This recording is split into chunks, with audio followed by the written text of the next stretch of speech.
BF7 जो है Omicron का ही सब वेरिएंट है और हमने देखा है कि पिछले हफ्ते से चाइना में, साउथ कोरिया, जापान, ब्राजील और यूएसए में इसके मामले तेजी से बढ़े हैं।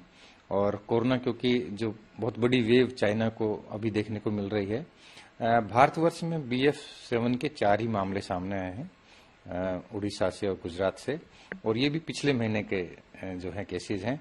अभी हमारे यहाँ दिल्ली में अभी तक कोई भी मामला इस वेरिएंट का डिटेक्ट नहीं हुआ है हमारे पास, क्योंकि अभी जो केसेस हैं कोविड के वो बहुत ही कम है, न्यूनतम है, ना के बराबर है। पिछले 20 दिन में हमने एक भी पेशेंट लोकनायक में एडमिट नहीं किया है।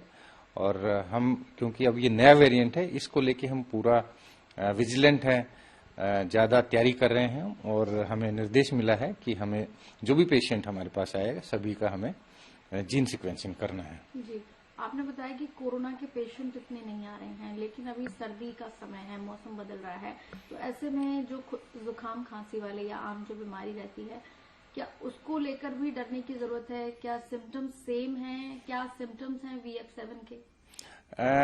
यूएसए में ऐसा देखा गया है कि एक से ज्यादा वायरस भी कई बार, जैसे कि फ्लू है प्लस कोविड है और रेस्पिरेटरी सिंसिटियल वायरस RSV, ये कुछ केसेस अमेरिका में रिपोर्ट हुए हैं जिसमें कि एक ही व्यक्ति में 2 या 3 वायरस हो सकते हैं। पर ऐसे मामले भारतवर्ष में अभी देखने को नहीं मिले। पर निश्चित रूप से फ्लू अलग एक बीमारी है, कोविड का इन्फेक्शन अलग है। फ्लू जो है सामान्यतः सेल्फ लिमिटिंग इलनेस है, गले में खराश होना, आंखों में थोड़ा भारीपन रहना और लो ग्रेड फीवर हो सकता है। इसके विपरीत यदि कोविड है, कोविड उन लोगों में ज्यादा चिंता का विषय होता है जिसमें कि बुजुर्ग व्यक्ति हैं, जिनको हार्ट की बीमारियां हैं, डायलिसिस वाले पेशेंट हैं, कैंसर वाले पेशेंट हैं। तो ये सारे जो हैं इनमें ज्यादा हमें टेस्टिंग की आवश्यकता है और ज्यादा देखभाल की आवश्यकता है।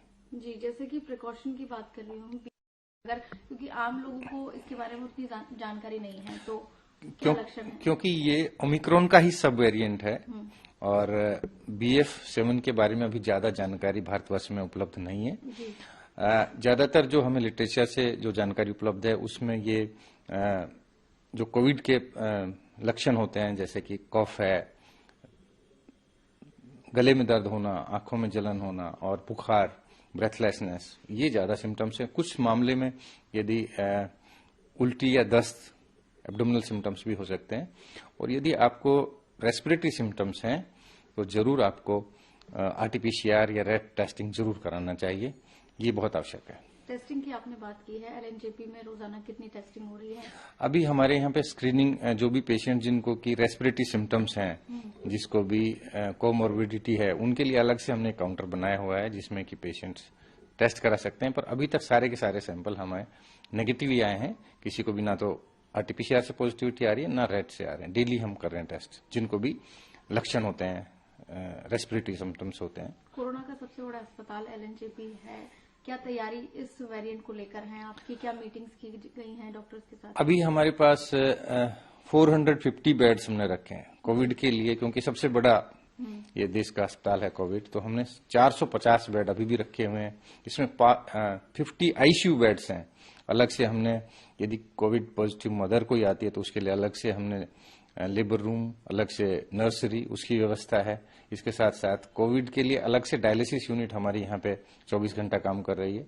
और इसके साथ साथ जो भी पेशेंट हमारे पास आते हैं सबका जीन सीक्वेंसिंग की सुविधा लोकनायक में है। जो भी पेशेंट आता है सबका कौन सा वायरस किस व्यक्ति में है, ये देखने के लिए हमारे पास जीन सीक्वेंसिंग लैब भी है। अभी तक जो सैंपल हमारे पास आए ज्यादातर में XBB वेरिएंट ही देखने को मिला है। ये BF7 का अभी तक हमारे यहाँ इस लैब में अभी कोई केस नहीं आया है। जी, जिस तरीके से केंद्र सरकार की तरफ से भी बैठक की जा रही है, क्या सरकार की तरफ से? नहीं, अभी तो हमें यही निर्देश मिला है कि जो भी पेशेंट आया उसका 100% जीन सीक्वेंसिंग हमें करना है। जी सर, एक सवाल यहाँ पर ये भी आ रहा है कि लोगों ने 3 डोज लगवा ली है, प्रिकॉशन डोज, तो क्या अब इस वेरिएंट से बचाव के लिए 4थी डोज भी लगवाने की जरूरत है? क्या लोगों की इम्यूनिटी कमजोर हो गई है? देखिए, बूस्टर जो डोज है जी, वो उस बहुत कम पॉपुलेशन में ही लगी है। 25 से 27% लोगों ने ही बूस्टर डोज लगाया है अभी तक। तो मेजोरिटी ऑफ द पॉपुलेशन ने बूस्टर डोज नहीं लिया है। तो मैं आपके माध्यम से ये अपील करना चाहता हूं कि बूस्टर डोज लीजिए। खास करके वो व्यक्ति जो कि बुजुर्ग हैं, जिनको की लंबी बीमारियां हैं, उनको जरूर बूस्टर डोज लेना चाहिए, क्योंकि बूस्टर डोज लेने से यदि आपको ये वेरिएंट BF7 भी हुआ या कोई नया वेरिएंट भी आया ओमिक्रॉन का, क्योंकि समय समय पर ये जो वायरस है अपना स्वरूप बदलता है और नए वेरिएंट आते हैं, तो यदि आपने बूस्टर डोज लिया तो डिजीज सीवियरिटी आपको बहुत हल्की रहेगी और वायरस बिना किसी दुष्प्रभाव के, बिना किसी कॉम्प्लिकेशन के निकल जाएगा। आपको भर्ती होने की आवश्यकता नहीं होगी, आपको आईसीयू बेड की आवश्यकता नहीं होगी, आपका ऑक्सीजन लेवल है वो नॉर्मल रहेगा। ये फायदा है बूस्टर डोज लेने का। इसके साथ साथ जो कोविड की गाइडलाइंस है, जैसे मास्क बहुत आवश्यक है, मास्क जरूर लगाएं, क्योंकि अभी नया साल सामने है, क्रिसमस है, तो हमें भीड़ भाड़ से बचना चाहिए और ये सतर्कता बहुत जरूरी है। बचाव तभी होगा तब आप मास्क लगाएंगे, बूस्टर डोज लगाएंगे, कोविड नियमों का पालन करेंगे, ये बहुत आवश्यक है नए साल में।